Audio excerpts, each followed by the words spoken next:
Hey everybody, Aaron back with you.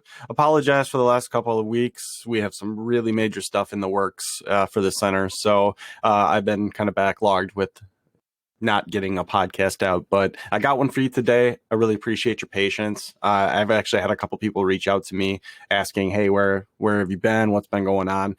Like I said, we aren't going anywhere. We got some major stuff coming up, so I have to focus on that.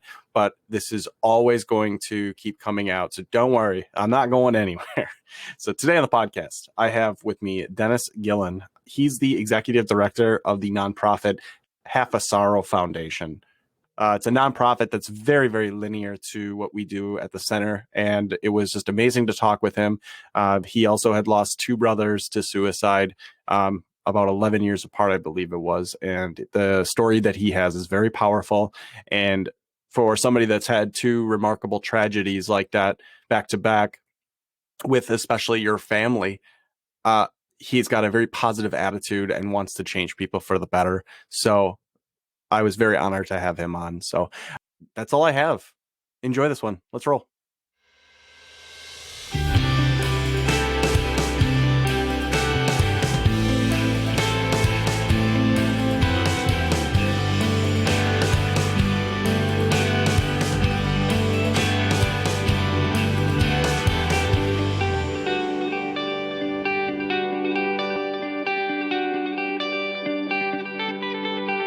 All right. Hi, everybody. Welcome back to the podcast. Today with me, I have Dennis Gillen. He's the executive director of the Half a Sorrow Foundation. Dennis, thanks so much for joining me today. Well, Aaron, thank you for doing this. And thank you for taking on these tough subjects that no one else wants to take on. But here we are. Honestly, how true is that statement? Because, you know, when we try to talk to people about suicide, and we kind of referenced this earlier before we started, that our foundations, our centers are so in line with each other that we have no problem talking about it when people are so nervous to say the word suicide, say the word mental health. People are very nervous about that stuff. If anything, it gives you and I job security, but what we'd like to both do is talk ourselves out of a job. Wouldn't that be great? One day, all the suicides in South Carolina, Wisconsin, they go away and there's Dennis, you're unemployed. I'm like, thank you. Yeah, exactly. And unfortunately, you know, that's never going to happen. So how I came in contact with you, Dennis, was we're partnered with the Mental Health News Radio Network, and they gave me a nice long list of interesting people that would be able to have an awesome podcast with. And so I came across your name, and when I went to your website, I kind of read your About Me page, and you said that you have a direct correlation with suicide as far as you lost, I believe it was two brothers. Yeah, Aaron, two brothers, 11 years apart. You know, I wouldn't wish one on the devil himself. We went through it once with my older brother, Mark, in 1983. And then 11 years later, my younger brother followed him. Part of a big family. There was three boys and two girls. And now I'm not, and I got pity. I'm the lone boy, but I miss Mark and Matthew. Mark was my older brother's name and Matthew, the young guy. And for years, I didn't do much about it. Dude, I went in my man cave after Matthew died and came out. And now look what we do for a living. We try to prevent future occurrences. So here we are. And you use those instances of the horrible tragedies of that happening, and you use it for, sharing your story and getting their story out there, making people aware of suicide prevention and mental health issues. And I believe that you do a lot of like schools, businesses, and you talk about that very openly. Yeah, and it took forever, to tell you the truth. It's like an overnight success that took like 20 years in the making. Yeah, it was I didn't want to talk about it. I'm a guy. We don't deal very well with our emotions. I didn't talk about it. And then one day I got roped into talking about it at a fundraiser, and I talked about it, and I sat down, and I remember this woman come up to me. She goes, "You need to talk about that more often." I'm like, "Oh, no, I don't." We're done. Yeah, we're done. You just saw the one and only show, And then spiritual man, I think God has a funny way of getting your attention, and that seed was planted in my mind. And eventually I started speaking about it more and more, and it's morphed into this. It's kind of an interesting talk because people will laugh during it, mostly at me. I'm not flipping towards the disease state, nothing but respect for people with mental health issues. Right. I talk about therapy, for myself, sobriety for myself. These are things I did to cope. but there will be times where people laugh, and mostly at the stupid stuff I did in my life as I try to get by the loss of two brothers to suicide. But that's good though, because with suicide, it's such a nervous topic for a ton of people. So for you to put some sort of a comedic factor on yourself, not necessarily of what happened, but showing, hey, yes, this is a horrible tragedy that happened in my life, but I'm trying to turn this around to show the positivity of what I'm doing now, as opposed to always focusing on the negative. So I think that that's a good balance to have, especially with a serious topic like that. I think so too. At first, my initial presentations were very dry and data driven. You know, the audience was going to sleep as I was going to sleep doing it. Right. And then one day, I remember this epiphany I had. I was at Shaw Air Force Base, and I had to do like 6 talks in a row. 6. You know, they booked me the whole day, and they said you're going to go on at like 6:30, 7. You're on. And then somewhere I got bored of my own presentation. So somewhere in the middle, like number 4 or 5, I just went on a rant. I just went off. And I looked up, and all these guys were laughing. And what that helped do, Aaron, is when you laugh a little bit, it lets your defenses down. Now the arms weren't crossed anymore. You know, they were laughing. And like, now the message gets to land. And the message is life is worth living, right? So that helped. And then, you know, now when I go to colleges or schools, I did one recently down in Georgia. I'm out again. You know, I'm one vaccine away from getting the full circuit. Right. And I got a call, and they said, are you doing live talks? I said, I'd love to, as long as they're safe. And they said, yeah, you're going to be in the middle of the auditorium. The kids will be on the bleachers on each side, and they'll be 20 feet away from you. I'm like, let's do it. And I hire a kid. I usually grab a kid, and he's my DJ. I have a DJ. It's because there's music in the presentation. And all it is I got to hold them for an hour. They give me an hour, 45 minutes to an hour. And I sit there in the audience, like you and I, like, what would I like to see? If you're going to do death by PowerPoint, halfway through, I'm going to check my phone. I'm going to be, you know, doing crossword puzzles. I'm out. So you have to keep it alive and, you know, and kicking in. And I throw them little shockers in the middle of it, just little funny little blurbs and stuff just to keep them alive. And then the DJ will play some music. Just say, hey, you still with me? You know, just checking in. It's a tough subject. But then, Aaron, you know this because you've done presentations. I'm as serious as I can be when I get to talking about my brothers, the warning signs, the risk factors. There's no one more serious in that room than me at that moment. You know, it's almost a self-preservation. I have to laugh a little bit mostly, but when we get to the nitty-gritty, the heavy lifting, serious. This topic is serious. It warrants a serious attitude, and it's a good balance. That's what people have told me. It's like you bring us right to the edge, and then you pull us back. You bring us right to the edge, pull us back. Yeah. One woman told me, she goes, Dennis, you owe me money for mascara, because I was crying at one time, and then I was laughing a minute later. I said, all right, send me the bill. You know, and it's so funny you say that, because I think about when we first started doing, or at least when I first started doing it, you know, so like I had told you before, I was a police officer for a while, and talking with people came very naturally. Talking with people in a group and teaching them something was something I had to learn as well. But yeah, with suicide, it feels like it's very data driven. Until you bring a experience or a personal revelation to those things, it doesn't really feel real until you do that. And I think that having those things is more important than saying, yeah, in this year, this group demographic died by suicide, this male, female, you know, it doesn't feel real. And I hate saying that, because when you talk about suicide, you can't refer to numbers. Those are people. Those are real people. And when you can bring people into that and show them, hey, this is a serious thing that nobody talks about, it's more powerful than I think people realize. Oh, Aaron, great point. I've caught myself, you know, I'll go in these rants because I lost 2 brothers, and I do a lot of male.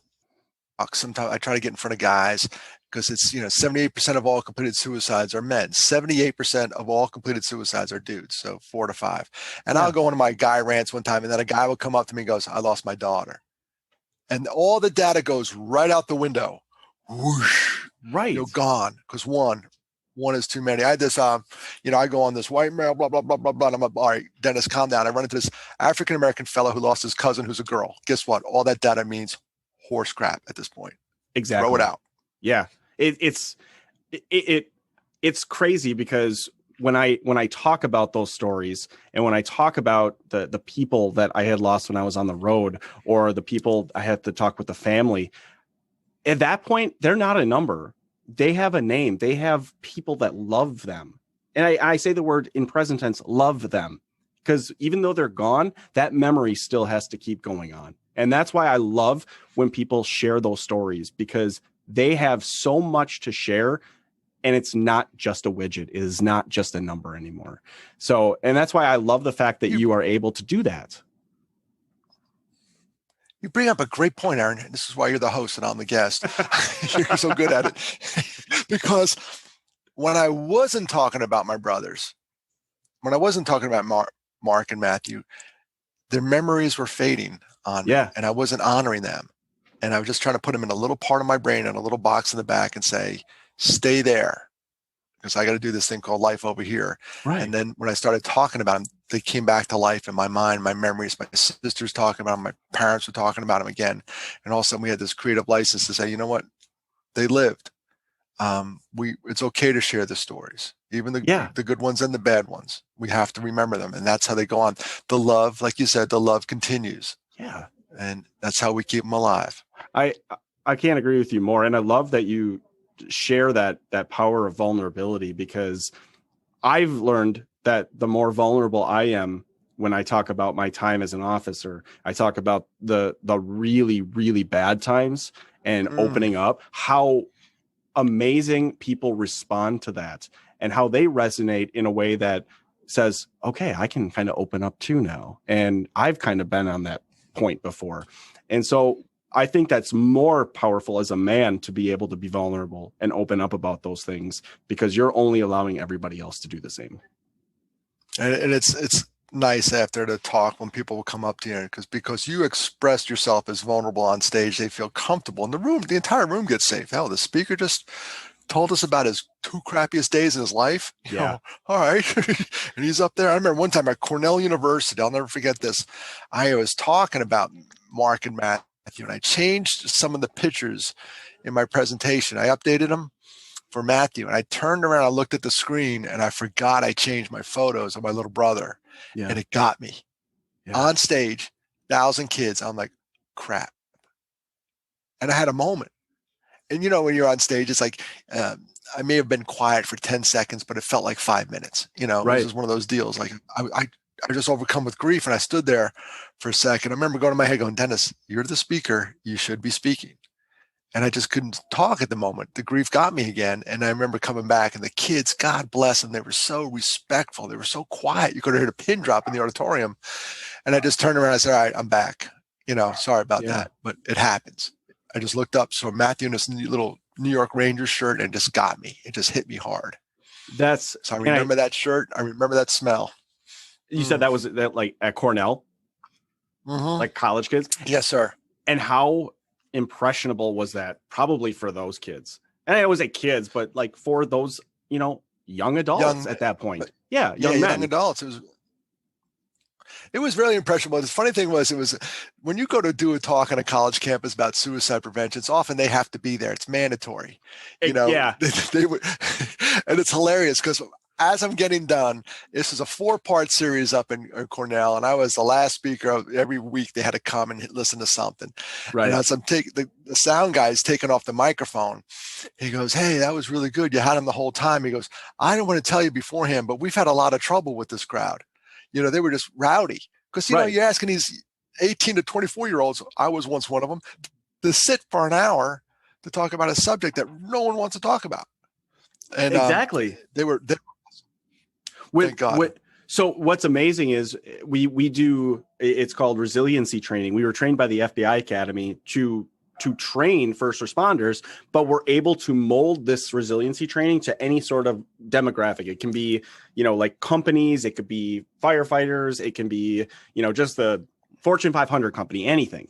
But what's great about that is, sorry, we have a one of our, I'll edit all this out. I don't know if you can hear the dog in the back. No, that's real. Remember, we're trying to be real here, Aaron. That's life. And it's funny. 2020, 2021. Exactly. At this point, I said, one of our one of our coworkers brings her dog in all the time, and I'm like, whatever. So, but like I was saying, we were able to mold it to anybody, and I love that because when we've gone into a company and we said, hey, we're going to talk about suicide, and it's just like, ooh, okay.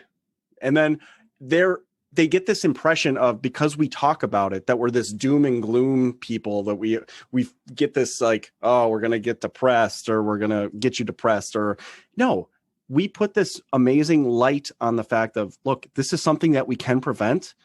We won't prevent all of them, but we're going to do our damnedest to make sure we can. And I think that that's the whole message that I talk about when we talk about suicide is, it's okay to talk about it, and it's okay to have a problem, but have the coping skills. That's what we're providing for people. And I know that you're doing exactly the same thing. And the forward-thinking companies realize that we need to talk about this. And if 2020 taught us anything, it's okay to be vulnerable, because we all got knocked down a peg. We all absolutely did. Yeah. So that's why I hope you don't edit out the dog barking, because that's what it is. All right, I won't. 2019, we would have freaked out over that. 2020, we're like, whatever. Right. 2021, we're like, really, we're done with this. Yeah. It's all good. But it's funny because forward-thinking companies will bring your organization in, my organization in, and they'll sit there and they say, sometimes I've done a couple with the construction industry where it's male-dominated, high use of opioids, high rate of suicide, number one for industries, according to the CDC, and they don't want to be there at all, and it's hilarious. Exactly.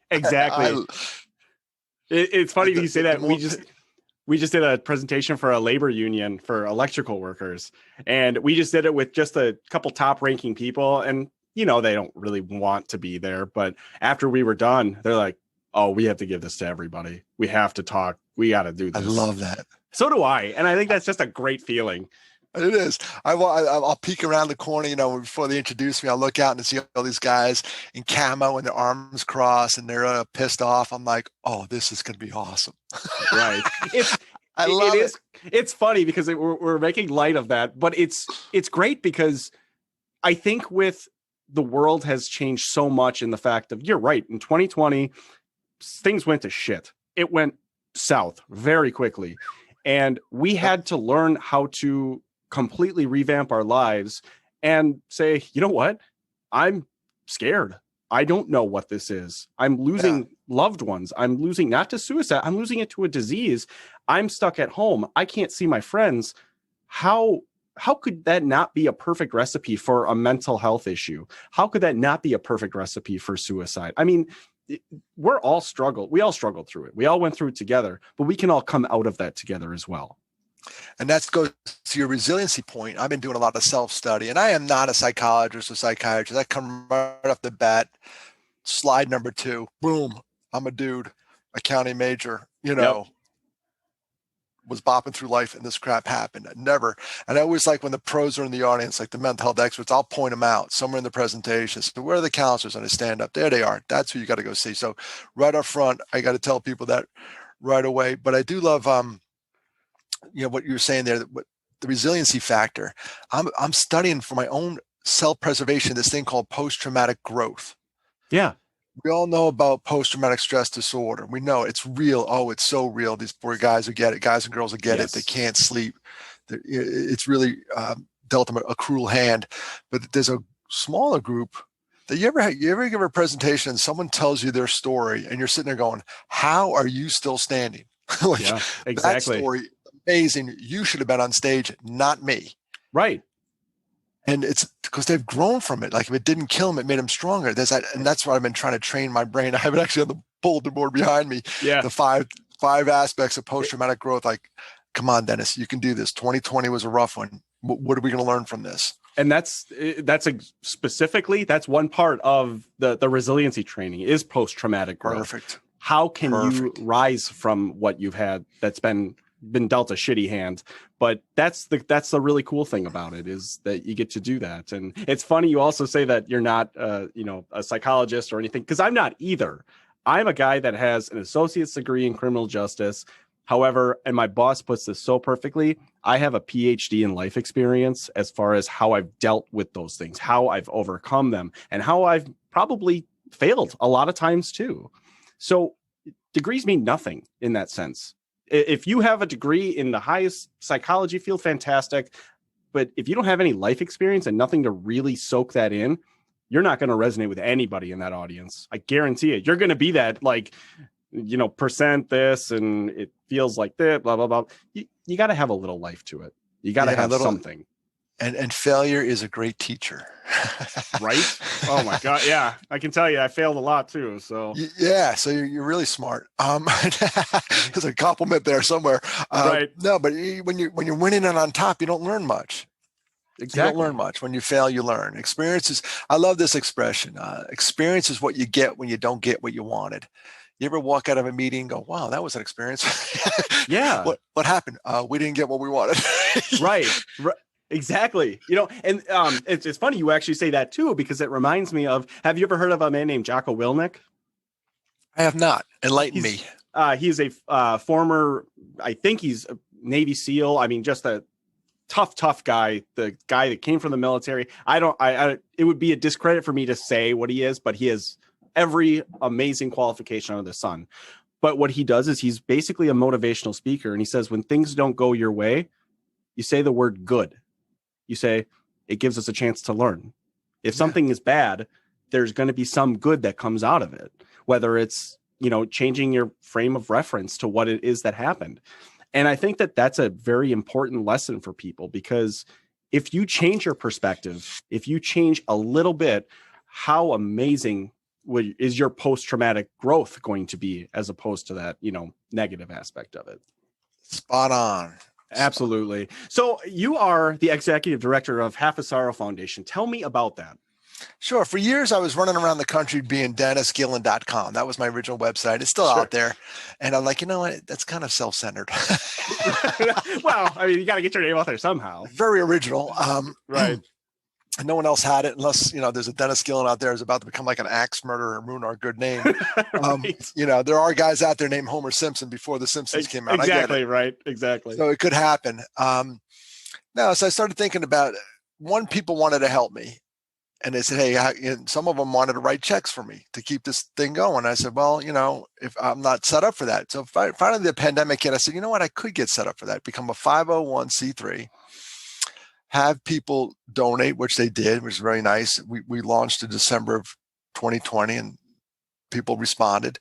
And then I can go do the talk for free. And Aaron, what really got me going on this, one time I got a call from a school in Texas, a high school, and it was a kid, and we're talking about budgets and all this stuff.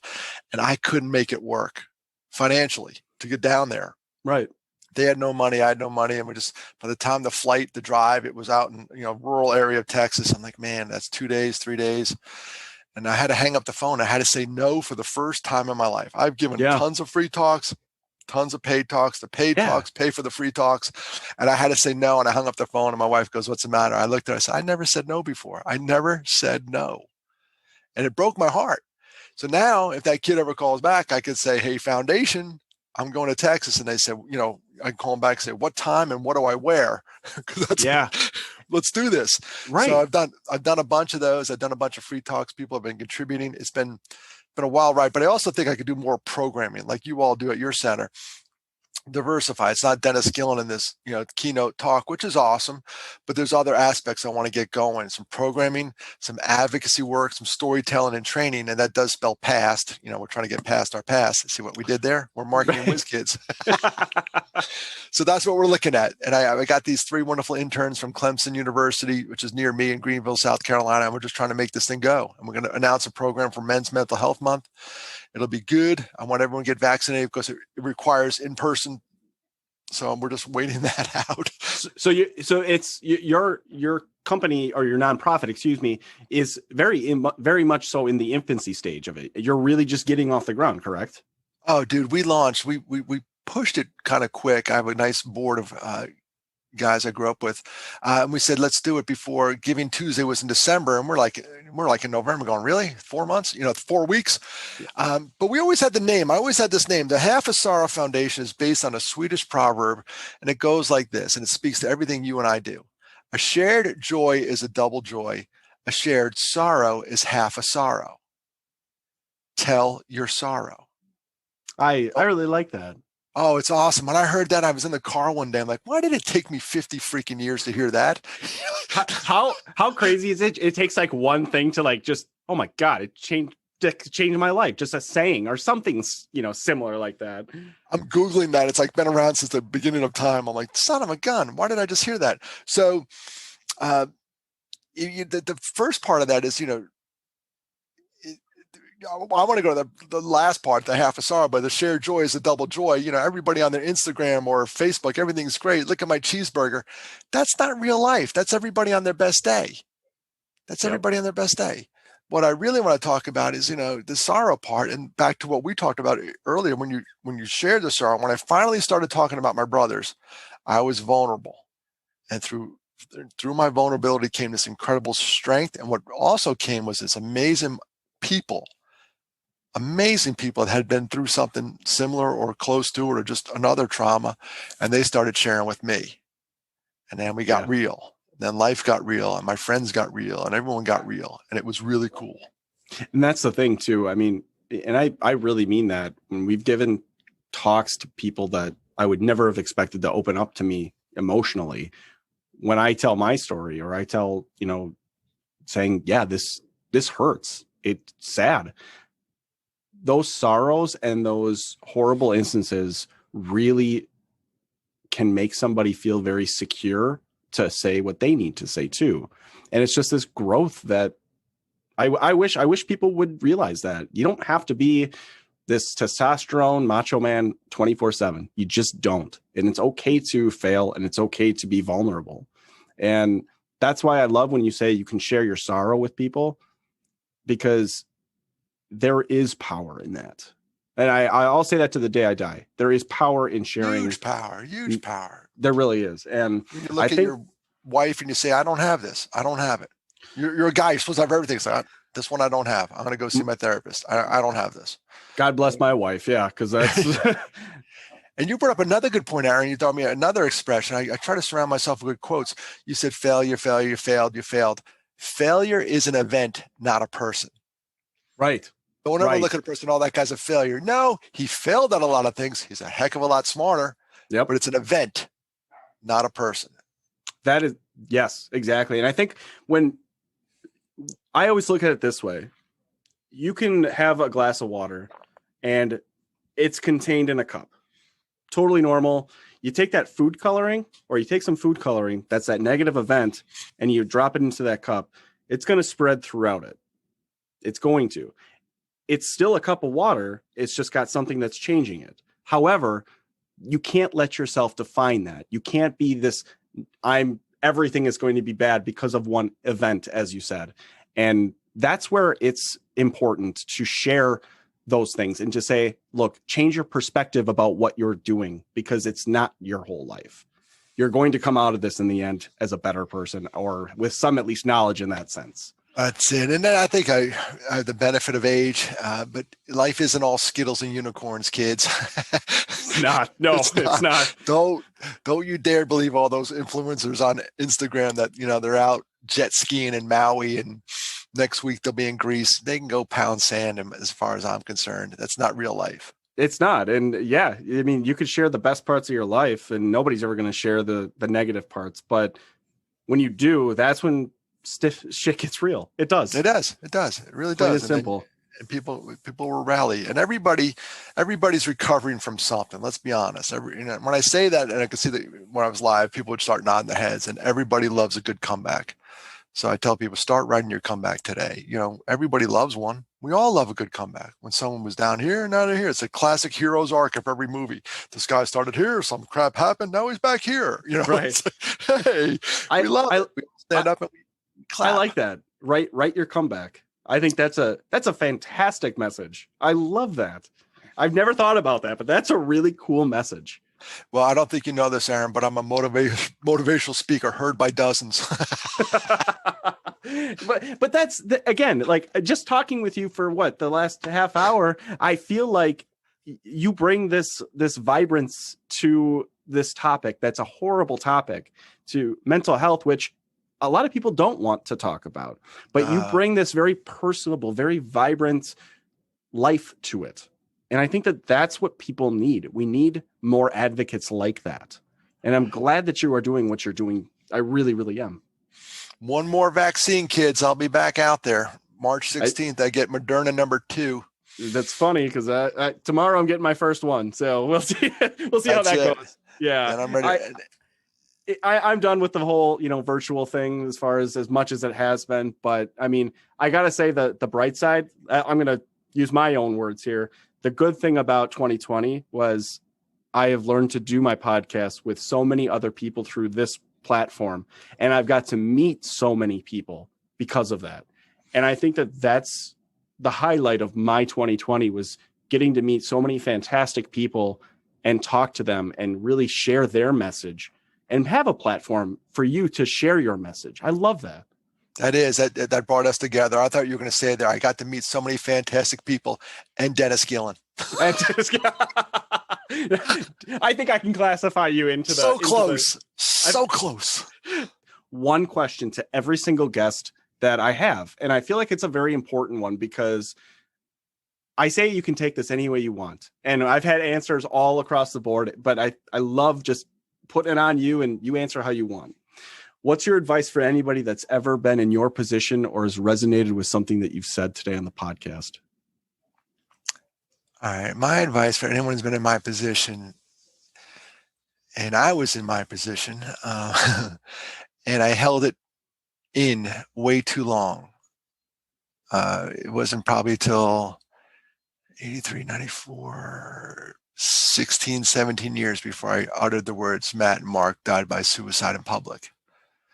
Didn't talk about it. Yeah. And then, that's all right, though. When you're grieving, you're all over the board. So I'm going to cut myself some grace.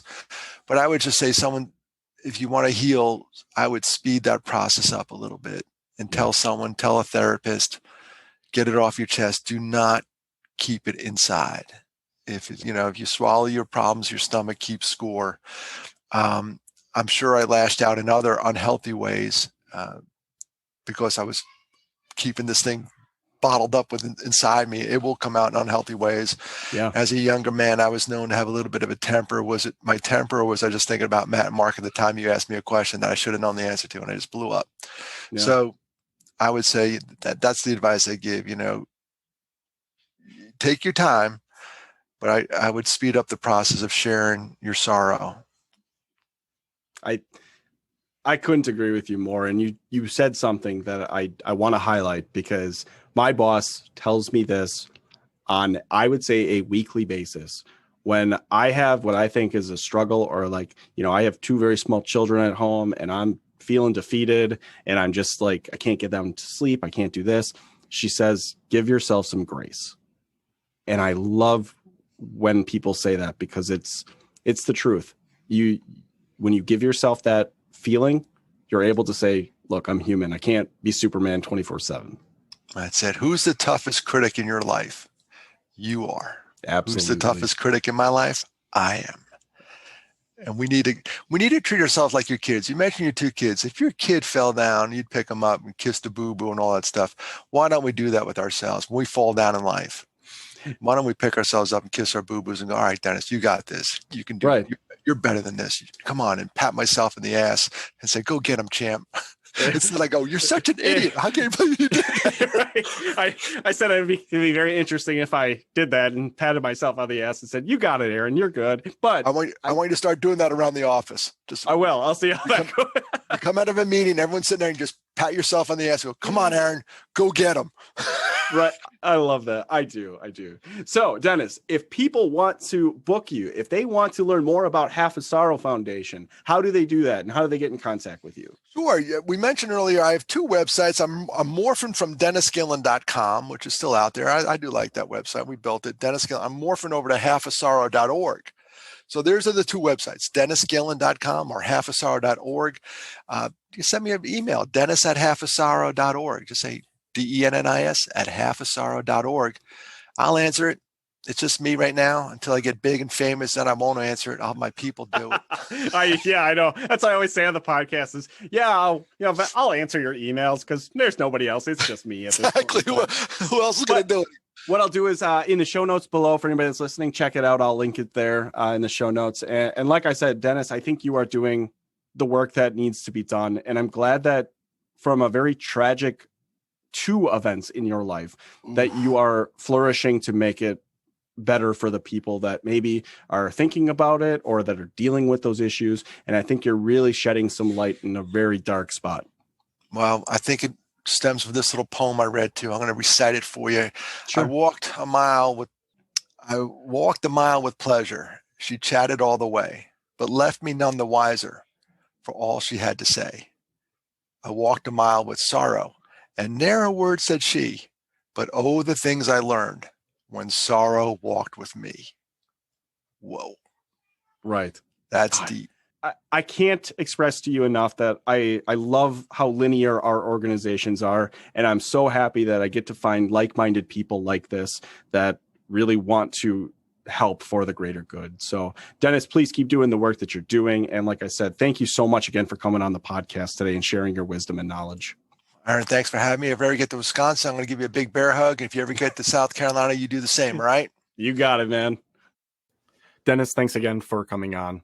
It was really an honor to talk with you. And I'm so thankful that you're doing the work that you're doing, because it's not easy, that's for sure. So again, check him out, check his website out, check his foundation out, halfasorrow.org. Links will be in the show notes below as well. If you like today's podcast, please share it, like it, subscribe, follow, whatever platform you listen on. It does help out the podcast. I know I say that almost every single week, but it really does. It gets the word out. It definitely gives people more of an opportunity to hear others and hear people talk very openly about their issues. And I want to give everybody a platform to do that. So please like, share, subscribe, whatever you listen to.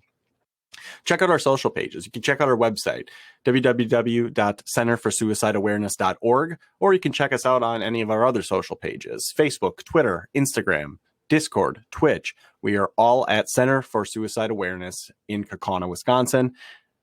It's usually where we get all the messages out to people, kind of what we're doing, things that are coming up in the works. It's a really good way to stay in contact and find out what we're doing. I referenced it in the podcast, but we are a member of the Mental Health News Radio Network. They provide a lot of great podcasts for different situations, people, you name it, there's a podcast about it. And it's really neat because they're all kind of in one collective space. You don't need to sign up. You don't need to do anything. You just have to go there, browse, find what you want to listen to. And I found a couple awesome different podcasts that I listen to. So please check it out, mentalhealthnewsradionetwork.com. If you have any questions, you have some comments, concerns about the podcast, you're not really sure, you can always email me. Like I said again in the podcast, I will respond to you. So Aaron, AARON at centerforsuicideawareness.org.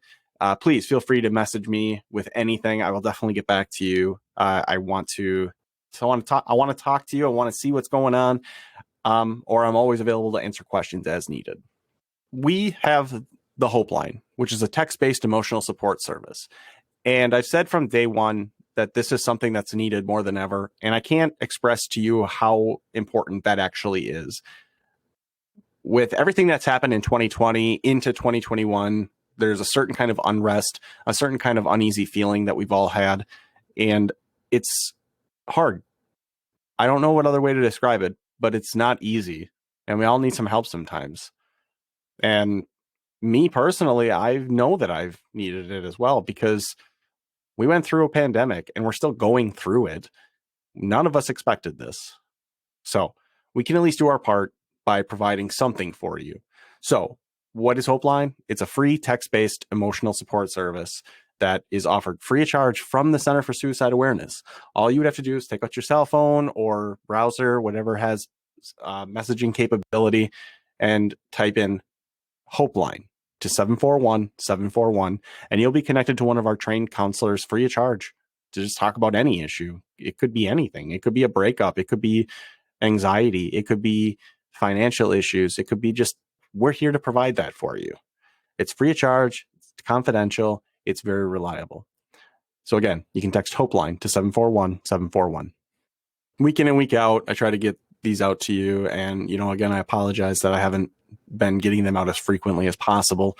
But we got some pretty cool people coming up, and like I said, the center is going to be taking a really amazing turn where we get to help out more people and do more things to make a greater impact on people that are struggling and do our part to make this world a better place. That's always been the goal from the start. It's always been what we strive to do day in and day out here at the center. As always, be kind to one another. Be kind. You are loved and you are important. And remember, you are not alone. Take care, everybody. Bye.